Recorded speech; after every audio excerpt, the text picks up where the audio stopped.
საუბრობთ მარკო რუბიოზე, შუბზე დასმულ ჯვარზე, რომელიც არის ქრისტიანული ამერიკული ტრადიცია, არაერთ პოლიტიკოს დიდი მარხვის დასაწყისში ეს რიტუალი შეუსრულებია, ეს არის მხარდაჭერა მორწმუნეების, მემარხულეების, ეს არის აბსოლუტურად ნორმალური, თუმცა საქართველოში სოციალურ ქსელებში ღლიცინი გამოიწვია, ვიღაცებმა ეს ფარისევლობად აღიქვეს, რაც რა თქმა უნდა არ არის სწორი, არ არის მართებული, თუმცა ერთი მნიშვნელოვანი ასპექტი არ უნდა გამოგვრჩეს, რომ ამერიკის შეერთებული შტატების ახალი ადმინისტრაცია, ტრამპი, ჯედი ვენსი და მარკო რუბიო ცდილობენ მოირგონ გლობალური როლი სულიერი ფასეულობების და ქრისტიანული ღირებულებების დაცვის. რაც ძალიან მნიშვნელოვანია, ვინაიდან წლების განმავლობაში კრემლი, მოსკოვი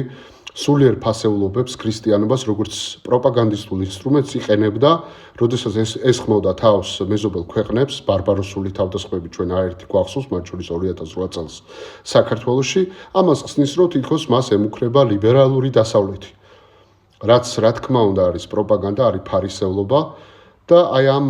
ნიღაბს ვეღარ ამოიფარება კრემლი. ახლა შეერთებულმა შტატებმა, ახალმა ადმინისტრაციამ ეს როლი იკისრა საკუთარ თავზე და რა თქმა უნდა ეს მნიშვნელოვანი საკითხია და მხარდაჭერას იმსახურებს, მათ შორის საქართველო არის ქრისტიანული ფასეულობების დამცველი ქვეყანა, ჩვენ ქრისტიანობა არა მხოლოდ გულით გვიტარები, არამედ ეროვნულ დროშაზე გვაქვს ეს ყველაფერი გამოხატული და ჩვენი მხარდაჭერა ახალ ადმინისტრაციას და კიდევ ერთხელ მინდა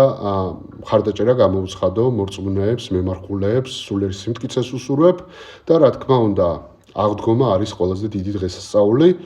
წელს კათოლიკეები, მართლმადიდებლები ერთად აღნიშნავთ ამ მნიშვნელოვან თარიღს და უსურვებ ყველას სულიერ სიმტკიცეს.